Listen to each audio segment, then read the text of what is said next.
Oi, gente, meu nome é Renata Machado e eu quero agradecer essa oportunidade de estar aqui nesse projeto tão interessante do DUI Coworking, o projeto Parlare.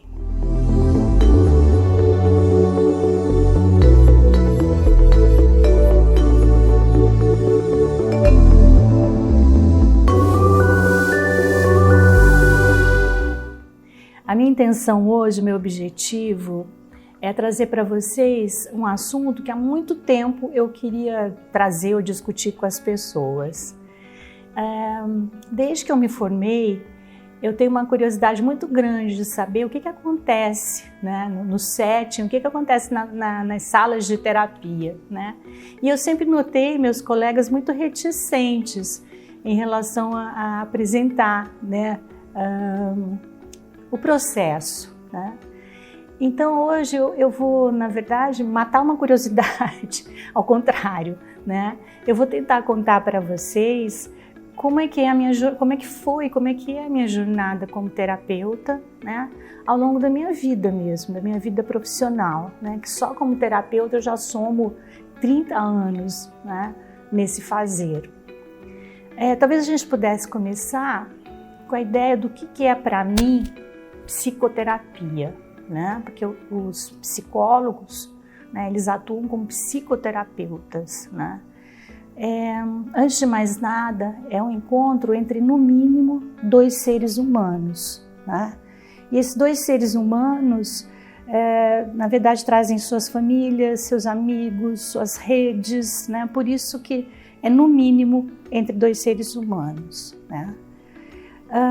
Eu vou contar um pouco da história, mas eu já posso dizer para vocês de antemão que a psicoterapia na qual eu acredito é uma psicoterapia de acolhimento, né? Porque uma das teorias que eu abraço, que é a teoria do apego, diz que a gente só sobrevive desde o começo da nossa existência por estar perto de outro ser humano, né? Que no caso inicialmente era a nossa mãe ou figura substituta, né? E a partir daí todo o nosso psiquismo se desenvolve, né? A gente se desenvolve a partir desse primeiro cuidado.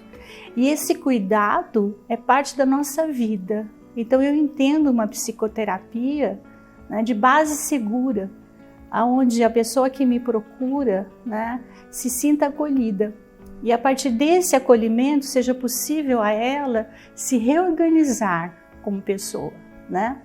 A gente costuma dizer, dentro da outra abordagem que eu abraço, que é a terapia familiar sistêmica, que o paciente, quando chega, ele chega organizado sim, mas organizado pelo problema, né? Não é propriamente uma desorganização, mas é uma organização ao redor de um problema. Ele vive tangido por aquele problema, né? E a nossa ideia é ampliar. A partir do momento em que ele se sente seguro, né, na situação clínica e no processo terapêutico, ele vai ampliar o seu olhar, né, e vai parar de vagar ao redor do problema, né, vai ver a partir de si mesmo as várias possibilidades que ele tem como ser humano, né? Então essa é a ideia. E aí eu caio na terceira proposta da minha atuação dentro da terapia sistêmica, que é a teoria narrativa. Pegando essa mesma ideia, né, da organização ao redor do problema, que a pessoa, na verdade, ela vem trazendo uma história de si. E essa história é arranjada, né, através desses fatos que ela vai constituindo no que a gente chama de história dominante, né? E, obviamente, se ela veio para a terapia, ela tem uma história dominante, né, que traz problemas para ela, que não está fazendo ela feliz naquele momento. E, de novo, a nossa história é ampliar, né? Na verdade, nosso objetivo é ampliar essa história, tá? É fazer com que essa narrativa ela seja rica, é fazer com que a gente consiga trazer outras histórias que essa pessoa vai contar para si mesma, sobre si mesma. Quando eu iniciei com 17 anos na faculdade, né, aqui de Bauru, que depois viria a ser a fundação que depois viria a ser a Unesp de Bauru, né? Eu peguei quase o começo da psicologia no Brasil, né? E era muito forte na minha escola, eu tinha ótimos professores, aos quais sou imensamente grata, de psicologia comportamental. Mas já naquele momento eu tinha uma sensação de que aquilo não era a minha cara, né? De que estudar o comportamento humano não era suficiente para mim. Eu queria saber das angústias, eu queria saber o que as pessoas sentiam. E eu demorei um pouco para encontrar isso ao longo da minha carreira, né? Eu fui buscar isso ao longo da minha carreira com essas propostas terapêuticas que eu estou contando para vocês. Outro aprendizado muito grande para mim foi me tornar terapeuta do luto, né? Quando eu faço meu doutorado, o meu doutorado ele é todo em cima, né, do atendimento a pessoas enlutadas, do processo de luto e do atendimento, né, que futuramente se torna o atendimento a pessoas enlutadas, né? E tem um nome interessante porque ele surge de uma ideia de estudar epitáfios. Ele começa por aí, a gente estudando, né, eu e meus alunos, estudando epitáfios nos cemitérios. E aí, para abordar as pessoas enlutadas, o que é alguma coisa difícil e sensível, né, eu pedia que inicialmente elas fizessem um epitáfio. Que epitáfio que elas fariam para o ser amado que elas perderam, né? Para quem não se lembra, epitáfios são aquelas palavras, né, aqueles dizeres que estão escritos nos túmulos, né? Então a minha tese se chama Palavras na Pedra, né, porque parte da ideia, né, dos epitáfios, né? Assim que começava a minha conversa com os enlutados. E aí eu começo a me tornar uma terapeuta, né, há muitos anos atrás, uma terapeuta na área do luto, né? Área essa que infelizmente, né, se torna extremamente importante, né, nos dias que a gente está vivendo devido à pandemia, né, e que felizmente, né, a psicologia dá um salto, né, e consegue atender, né, de uma forma muito ok as pessoas enlutadas, né. Aí de novo, né, o treino, né, o que a gente vai treinando, né? O silêncio, por exemplo, né? Uma coisa que acontece muito com os enlutados, eles dizem assim: meu Deus, eu ouço tanta coisa, né, que me machuca, as pessoas tentam me ajudar, mas elas nunca falam o que eu preciso ouvir, né? E é verdade. E na verdade o que um enlutado geralmente precisa muito é de acolhimento e silêncio, né? Então essa clínica do acolhimento, essa clínica do silêncio, né, e das metáforas, né? Essa é a clínica do luto, né? É uma clínica muito diferente, né, daquela que eu aprendo lá quando eu me formo em psicologia, né, do distanciamento necessário, né, de você não demonstrar seus sentimentos, né? Na verdade ela me traz essa possibilidade de estar muito próxima do outro ser humano, né, de às vezes chorar junto, sim, né? Isso não quer dizer que eu me perdi emocionalmente, mas que eu me toco muito pela dor do outro, né? Do toque, do abraço, né? Eu digo às vezes que quando a gente abraça alguém que está chorando convulsivamente, é como se a gente estivesse ninando aquela pessoa, né? Uma coisa muito, muito regressiva, né? E muito acolhedora, né? E às vezes é só isso que a pessoa precisa. Ela precisa contar infinitamente a história, ela precisa chorar, né? Então a clínica do luto, ela é extremamente importante, né? Eu acho que eu não preciso dizer isso, porque todos nós estamos vivendo isso na pandemia, né? E vendo a importância, né? Por exemplo, quando a pandemia nos impede de fazer os rituais de luto, que são tão importantes como o velório, a gente sabe o quanto que isso está doendo em nós, o quanto que isso está subvertendo o nosso processo de luto, né? A gente precisa, em algum momento, inclusive através da clínica, né, viver esse ritual de adeus, que o Covid nos impediu de viver, né? Então, com certeza, eu tenho muito carinho pela clínica do luto, né? Dentro da minha carreira, né? E sou bastante conhecida, né, pelo fato de ser uma terapeuta do luto. E só lembrando, luto não é só perda, né? Na verdade, a definição de luto é a perda de algo ou alguém significativo. Então, aposentadoria pode ser luto. O que nós estamos vivendo hoje, a pandemia e uma guerra, né, que se inicia agora 2 semanas atrás, tudo isso são lutos, né, que nós vivemos. Então, não é só o luto pela morte do outro, ok?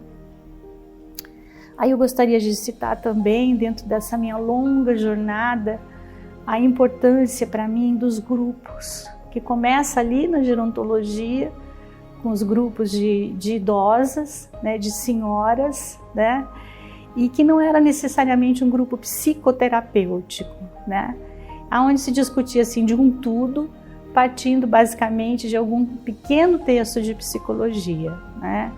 E esses grupos foram extremamente importantes para mim.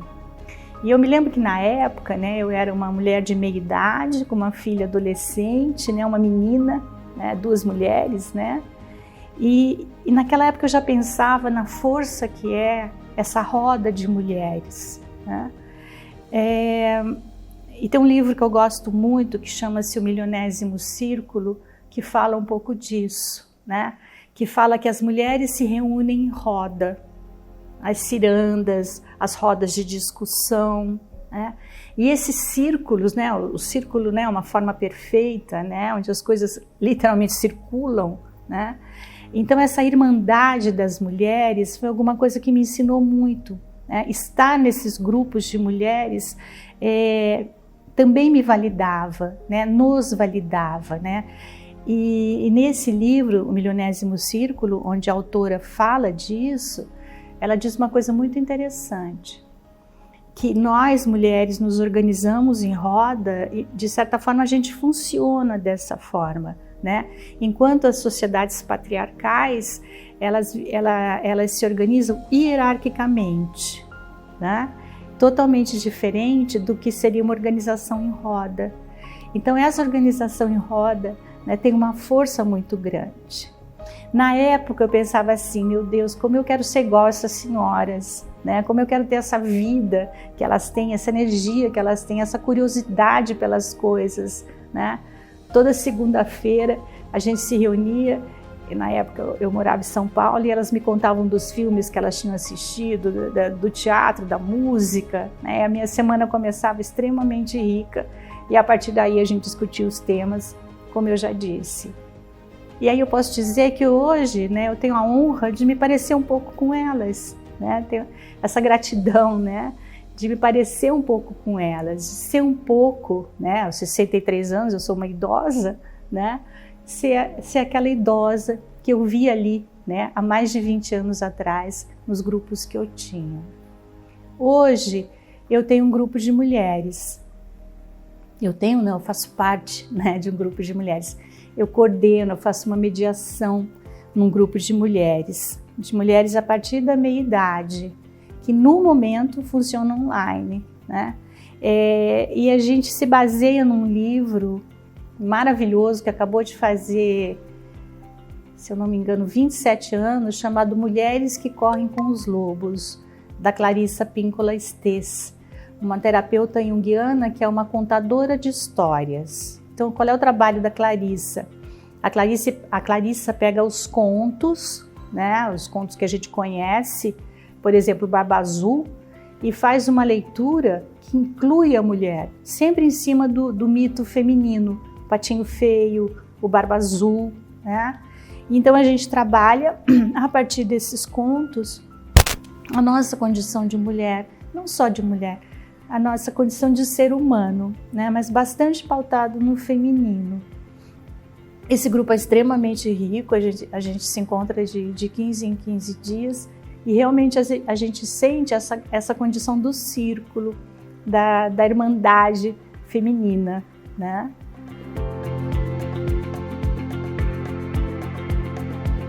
Gente, esse é o recado que eu queria dar para vocês, né? tentando casar a minha jornada, né, as abordagens que eu abracei e o meu fazer, né, aquilo que as pessoas que eu atendi me trouxeram, né, e o quanto elas me enriqueceram. E eu quero aproveitar, né, esse momento para agradecer imensamente aos meus professores, né, que me trouxeram até aqui, às minhas mestras e aos meus mestres, né, nessa já longa jornada, e muito aos meus pacientes, né, nessa incrível rede de troca, né, que nos mantém conectados como seres humanos. Muito obrigada.